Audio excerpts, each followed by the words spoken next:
অভিভাবক কোনো সন্তানের মৃত্যু কামনা করতে পারি না, করি না।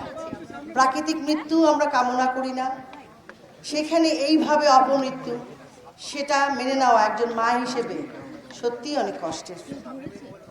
প্রত্যেকটি ছাত্র সন্তান সমতুল্য আমাদের। প্রতিটি হত্যার বিচার চাই। সাধারণ মানুষ যারা খেটে খাওয়া মানুষ, তাদের হত্যার বিচার চাই। সাংবাদিক ভাই বোনেরা যারা নিহত হয়েছেন, যারা আহত হয়েছেন, তাদেরও হত্যার এবং আহত হবার সাথে যারা জড়িত আছে তাদের বিচার চাই। সেই সাথে পুলিশ ভাই বোনেরা যাদের বাড়িতে ঢুকে ঢুকে পরিবারকে কষ্ট দিয়ে দিয়ে ভয় দেখিয়ে মেরেছে এবং মেরে তার লাশ ঝুলিয়ে রেখেছে, সেই হত্যারও বিচার চাই। আর কোনো মায়ের, আর কোনো অভিভাবকের বুক খালি হোক আমরা চাই না। আপনারা আপনাদের সন্তানকে ঘরে ফিরিয়ে নিয়ে যান প্লিজ। আশা করি সরকার তার দায়িত্ব পালন করবেন। স্কুল, কলেজ, ইউনিভার্সিটি অবশ্যই খুলবে।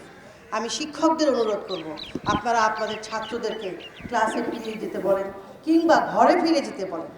আমরা মাথা ঠান্ডা করে বসি, আমরা একটু চিন্তা করি যে আসলে আমরা কি করছি, কেন করছি, কিসের জন্য করছি।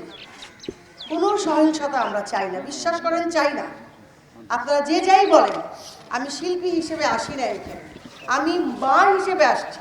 আপনাদের কাছে আমাদের করজোড়ে মিনতি, আপনাদের কাছে হাত জোর করে বলছি, প্লিজ আপনারা আর কোনো সহিংসতা হতে দেবেন না।